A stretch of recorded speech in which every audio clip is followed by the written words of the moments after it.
Assalamualaikum warahmatullahi wabarakatuh. Waalaikumsalam. Ini mata kuliah pengganti dari teknologi produksi kapal lanjut ya, yang di hari Senin ada kendala di suara dan jaringan ya. Mudah-mudahan bisa cepat di materi yang kedua setelah materi overview of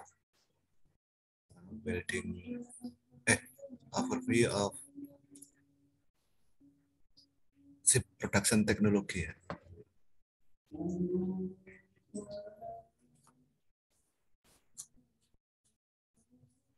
Bisa dilihat share screen saya ya? Bisa full ya? Bisa, Pak. Bisa, Pak. Oke, jadi materi pertama dari teknologi produksi kapal lanjut itu adalah breakdown proses. Breakdown proses ini nanti akan dibagi menjadi 3 kali pertemuan dari 7 materi utama di semester ini ya, untuk mata kuliah teknologi produksi kapal lanjut. Yang ini yang kedua yaitu breakdown proses. Nanti yang pertama setelah breakdown proses selesai selama 3 pertemuan, setelah itu proses setelah launching. Kemudian yang keempat adalah galangan, perencanaan galangan, prasurvei dan survei lokasi. Yang kelima adalah perancangan kapasitas galangan. Yang keenam, perancangan kapasitas bengkel. Yang ketujuh, perencanaan layout dan tata letak mesin di dalam bengkel. Nah, materi pertama terkait terminologi breakdown. Jadi breakdown itu pengertiannya adalah mengidentifikasi produk berdasarkan komponen yang menyusunnya.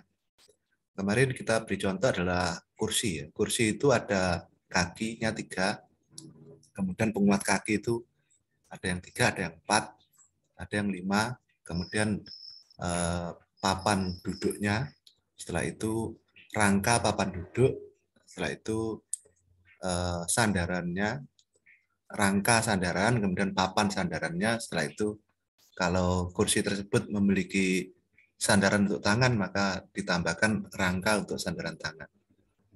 Ditambah lagi nanti kalau perlu busa.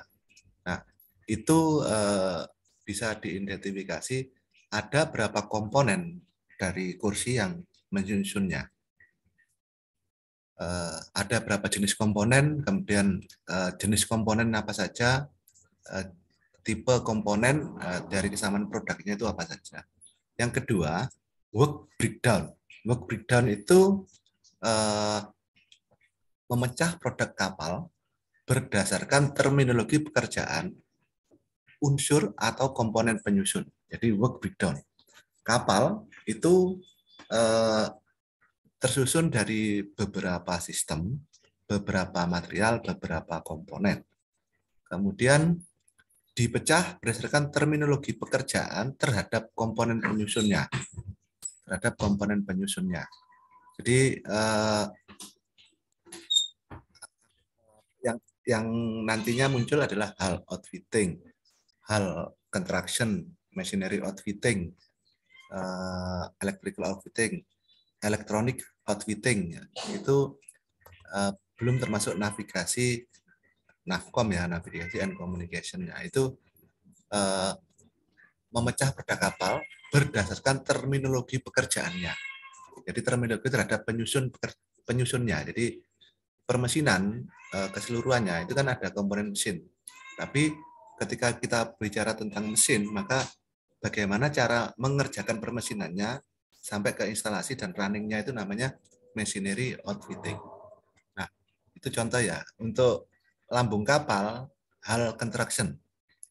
Hal construction itu berarti konstruksi untuk lambung. Nah, konstruksi untuk lambung itu tidak melulu lambung, juga termasuk deck, termasuk accommodation itu ya. Setelah itu hal outfitting atau kelengkapan terhadap lambung. Contohnya railing, tangga, bolat, itu hal outfitting ya, bolat. Kemudian electrical outfitting ya, yang saya pelajari di kelistrikan kapal. Kemudian elektronika outfitting, kita tidak mengajarkan secara detail di elektronika.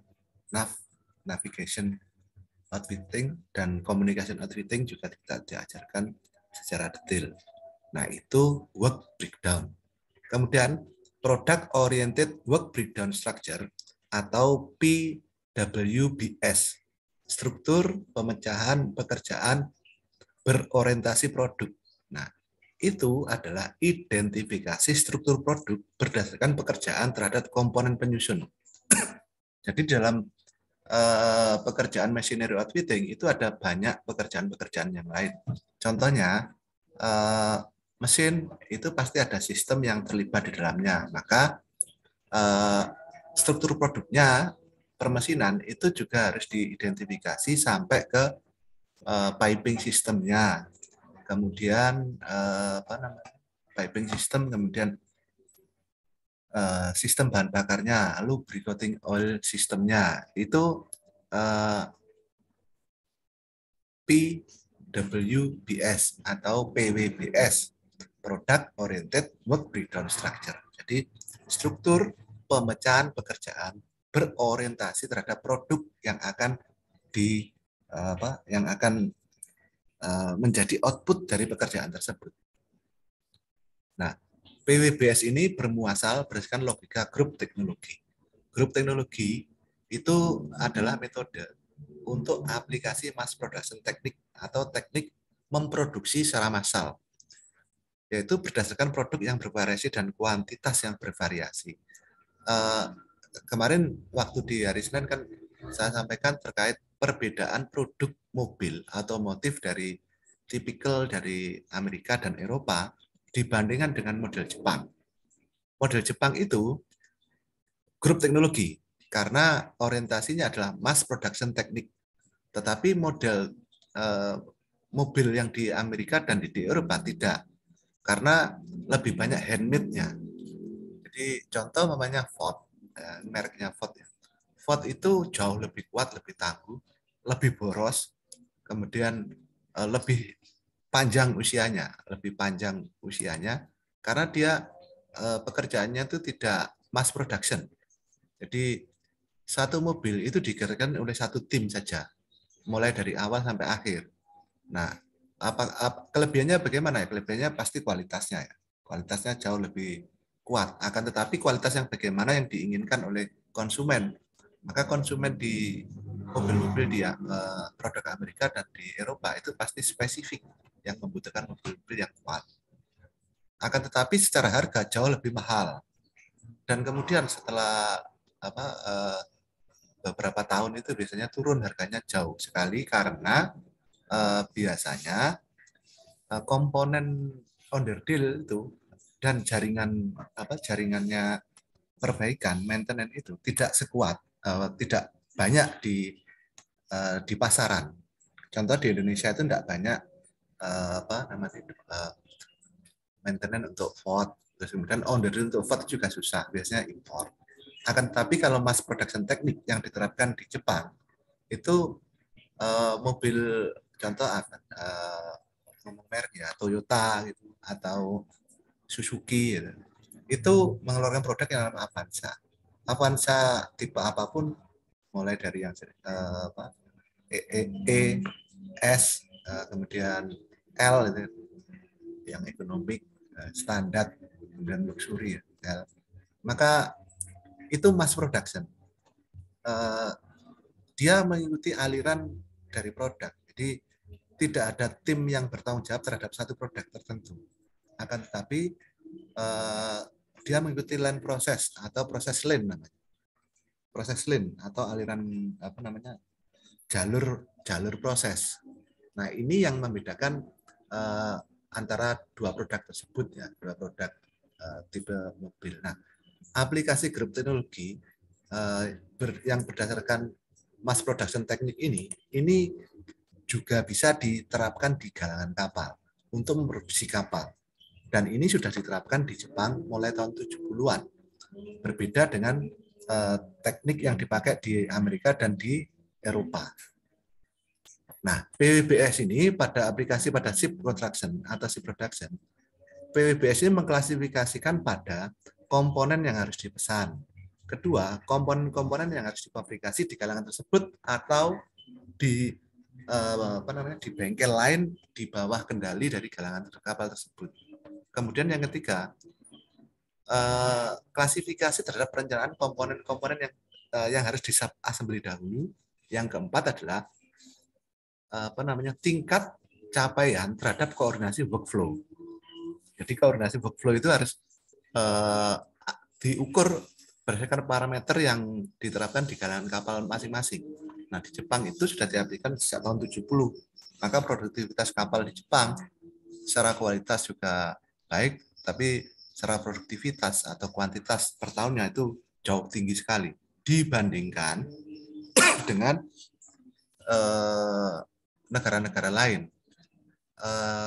Korea Selatan itu mengadaptasi teknik ini dari Jepang sekitar tahun 80-an, dan kemudian Korea bisa mengejar ketertinggalan dibandingkan dengan Jepang.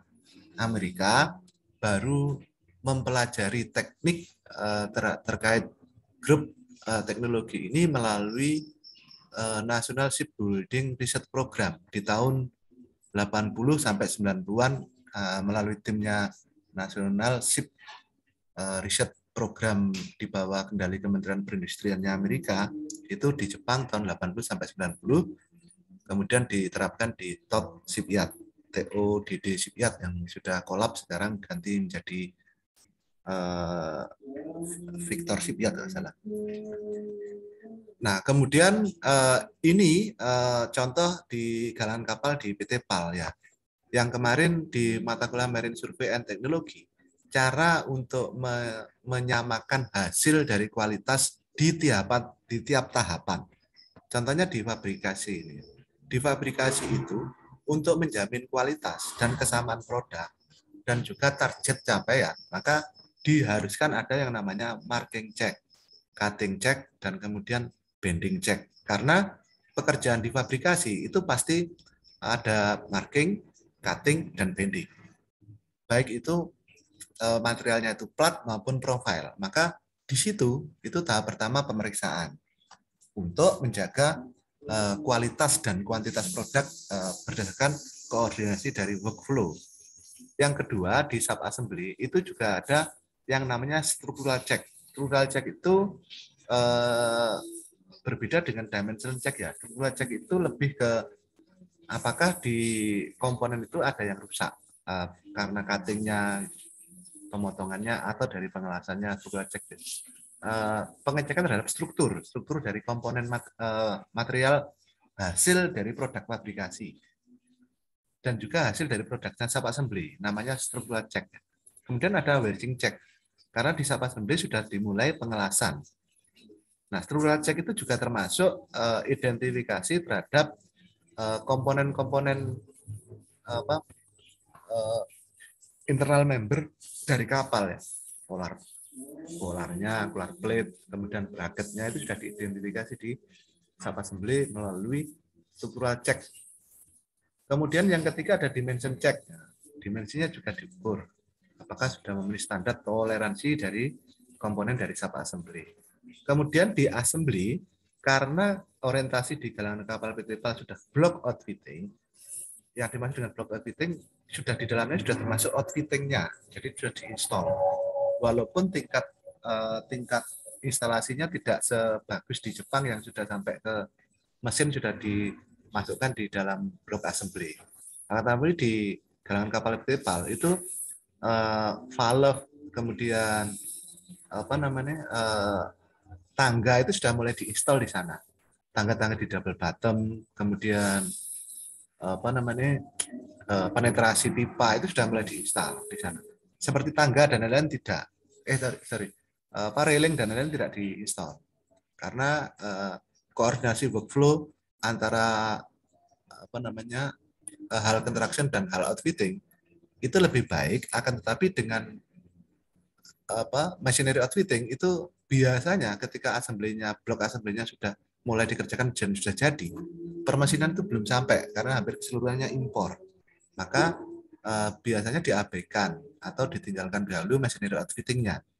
Maka block outfitting yang dimaksud di assembly sini adalah sampai ke tingkatan hull outfitting saja. Nah, di situ juga harus ada yang namanya structural check, kemudian welding check, kemudian dimension check, yang terakhir adalah leak test ya, secara parsial. Leak test itu kalau blok tersebut itu kalau gambar kapalnya termasuk adanya tangki, contohnya double bottom. Double bottom itu kalau dia difungsikan sebagai balas atau apa namanya ada sebagai full tangki fuel oil tank ya atau tangkinya bahan bakar, maka dia nanti harus dicek tingkat apakah ada kebocoran, namanya leakage test atau tes kebocoran. Nah, pada saat sudah diassembly sini, ini bisa dicek secara parsial. Bagaimana caranya? Biasanya pakai penetrasi apa namanya kapur dan kapur sama minyak itu, atau disemprot dengan apa namanya dengan air yang bertekanan, apakah di baliknya nanti akan tembus atau apa namanya merembes. Nah, ini yang dimaksud dengan leakage test tapi parsial.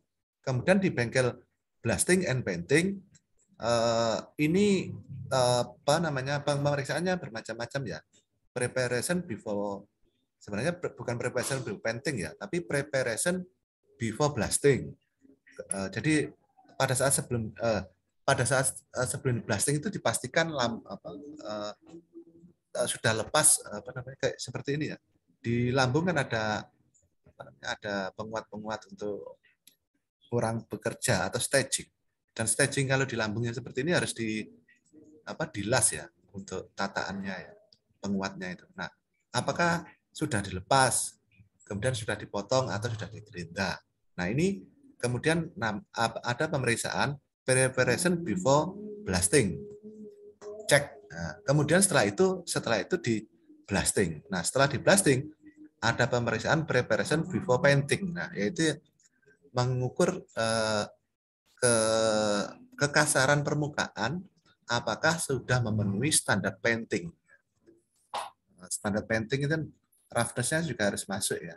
Kalau apa namanya kalau untuk material non metal itu tidak ada perlu roughness. Nah, contoh untuk kapal fiber itu kan ada gel coat yang sudah langsung diberi cat. Kecuali nanti kalau ternyata catnya tidak sesuai harapan yang di gel coat itu, maka harus dicat ulang. Gel coat itu untuk material fiber itu adalah cat utama. Maka kalau ternyata ada pengulangan pengecatan di lambung kapal, kalau gel coat-nya berarti gel coat-nya itu tidak direncanakan sesuai dengan pengecatan akhir dari kapal fiber tersebut. Kalau sampai lihat di galan-galan kapal yang di Surabaya untuk pekerjaan fiber, gel coat-nya itu sudah langsung ada syarat airnya juga. Lambung kapal yang atas itu harus seperti apa, itu sudah dicat pada saat gel coat itu ya. Nah, setelah dari pemeriksaan kemudian di painting, ada pemeriksaan berikutnya yaitu pemeriksaan DFT atau ketebalan dari pengecatan. Nanti munculnya adalah 300 mikron. 300 mikron ini berarti kan 0,3 mm ya. 450 mikron. Nah, ini sejauh mana tingkat pengecatannya itu tergantung dari painting schedule. Biasanya sampai blok ini itu sudah final coat. Final coat itu ketebalannya sudah memenuhi sampai kapal nanti jadi. Nah, tetapi pada saat di pekerjaan erection itu masih ada lagi pengecatan karena masih ada pekerjaan pengelasan. Namanya touch up juga ya. Nah, setelah itu ada grand assembly. Ini juga block fitting ya. Grand assembly itu penggabungan dari blok menjadi grand block. Biasanya terdiri dari 2 blok hingga 4 blok. 2 blok sampai 4 blok. Namanya adalah grand block. Nah, di periode ini sampai ke pre-erection, ini ada juga structural check, kemudian welding check, dan dimension check. Nanti ada dimension check itu ada namanya akurasi control check sheet. Namanya. Kalau untuk dimensi check, kalau sampai kan sudah belajar di ilmu mata kuliah teknologi pengukuran. Nanti semua yang diukur itu masuk ke dimension check itu namanya akurasi control check sheet. Toleransinya di situ juga sudah ada ditentukan oleh pihak engineeringnya divisi. Nah, di pre-erection juga ada block outfitting. Ada dua kemungkinan dari blok, baik itu blok assembly, grand assembly maupun pre-erection, itu ujungnya ke erection. Ada juga kemungkinan ada shifting untuk pre-erection karena blok-blok itu ketika sudah di-join dan kemudian blok ini kadang tidak langsung penuh jadi satu kapal, akan tapi terpotong di pre-erection sini. Nah, ketika dia harus di-join dengan kapal yang di belakangnya atau blok utama yang di belakangnya, maka di-shifting dahulu seperti ini ya. Di-shifting, kemudian didorong untuk disatukan dengan blok utamanya, kapal utamanya di belakang sini. Setelah itu ada namanya pekerjaan erection. Kemudian ada on-board outfitting. On-board outfitting itu pekerjaan-pekerjaan segenap outfitting ya, mulai machinery, hal outfitting, elektronika outfitting, electric outfitting, hingga nav dan kom yang dikerjakan di outboard, di onboard. Onboard itu ketika kapalnya sudah jadi, namanya onboard. Kapalnya sudah jadi tapi belum beroperasi, belum running. Nah, kemudian launching. Nah, ini launching ya. Launching untuk kapal yang kemarin BSPC, Boxship Bulgaria. Nah, setelah itu function test. Nah, function test itu setelah launching, machinery equipment, cargo equipment, electronic equipment, accommodation equipment, dan semuanya. Function test ini itu masih di dermaga. Masih di dermaga. Maksudnya masih di area galan kapal. Maka dinamakan sebagai function test. Kalau di ilmunya Marine Survey and Technology itu namanya masih harbor test namanya. Harbor test. Harbor acceptance test, HAT, atau tes keberterimaan ketika kapal itu masih sandar di dermaga, HAT. Kemudian sea trial. Nah, sea trial ini namanya SAT, Sea Acceptance Test. Sea Acceptance Test. Di ilmu bangunan kapal namanya sea trial atau official sea trial. Sea trial. Setelah itu delivery atau serah terima. Serah terima dari kapal. Ini jadi galangan kapal contoh seperti PT PAL itu resos secara esensial tidak berubah. Resos itu kan juga termasuk permesinan manusianya. Bahkan untuk bahkan untuk men atau karyawan itu kadang semakin lama semakin susut. Maka jika resos secara esensial tidak berubah, krennya tidak ada penambahan, permesinan pengelasan tidak ada penambahan, karyawannya tidak ada penambahan, maka grup teknologi itu tetap bisa mencapai target. GT-nya itu tetap mencapai target grup teknologi. Karena produk work breakdown structure itu memiliki fitur integrasi, yaitu integrasi terhadap hal construction, outfitting, dan painting. Nah, bagaimana strategi untuk pencapaian semakin lama itu, contoh ya, PT PAL dahulu ketika saya pertama kali bekerja di PT PAL, itu karyawan organiknya itu lebih dari 6.000, sekitar 8.000.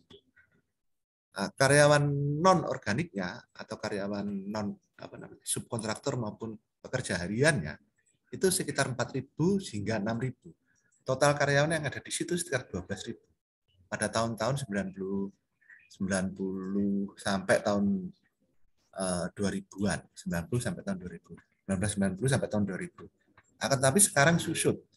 Karyawannya PT PAL itu sekitar 2.300 sampai 2.700, subkontraktornya itu sekitar 2.000. Totalnya itu karyawan di PT PAL sekitar 5.000. Total itu, maksimum 6.000. Akan tetapi tingkat produktivitasnya tidak turun. Kenapa? Karena aplikasi GT-nya, grup teknologinya itu sudah mulai jalan sejak tahun 2000-an di PT PAL. Nah, akan tapi perlu dipertimbangkan interdependensi revisi terhadap PWPS. Jadi kemarin waktu di mata kuliah Marine Survey itu kan ada namanya substructure itu. Substructure itu baru direncanakan setelah mesinnya sudah datang atau spesifikasi mesin sudah ketemu. Tempatnya juga di mana sudah ketemu, baru nanti dibuat gambar untuk substructure. Nah, substructure itu pasti terjadi revisi. Nah, revisi terhadap substructure itu juga merubah product oriented work breakdown structure.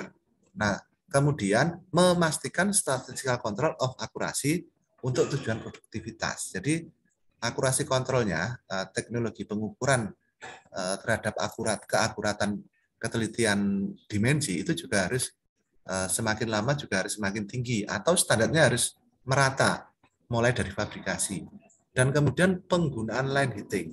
Line heating itu pemanasan garis ya, pemanasan garis untuk mengembalikan deformasi yang terjadi karena pengelasan, karena terjadi bandit atau ketatap apa namanya grainnya itu ketika pengangkatan itu dimensinya biasanya terjadi deformasi ya.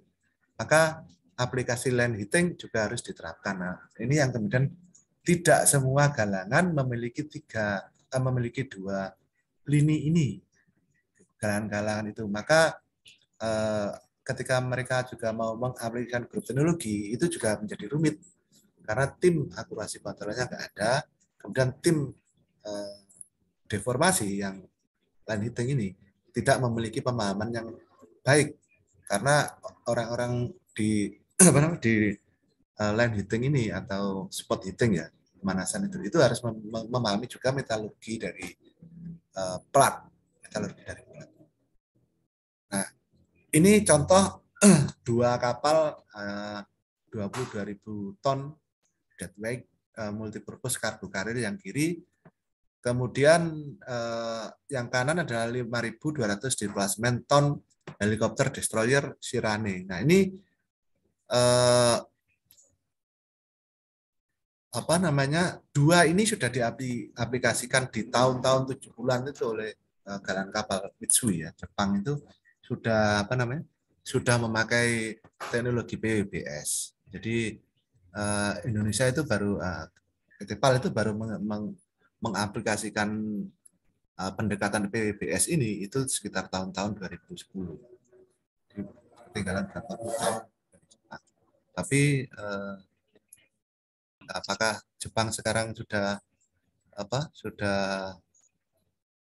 Jepang sudah beralih ke teknologi yang lain sekarang, atau tipikal kapal yang berbeda, tidak lagi mengambil kapal-kapal, karena kalau model kapalnya itu tipikal itu jauh lebih mudah ketika mau diaplikasikan PWBS atau grup teknologi.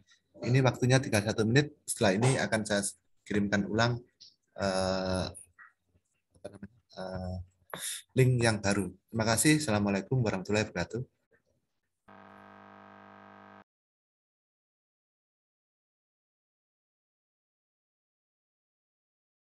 Waalaikumsalam warahmatullahi wabarakatuh. Makasih Pak.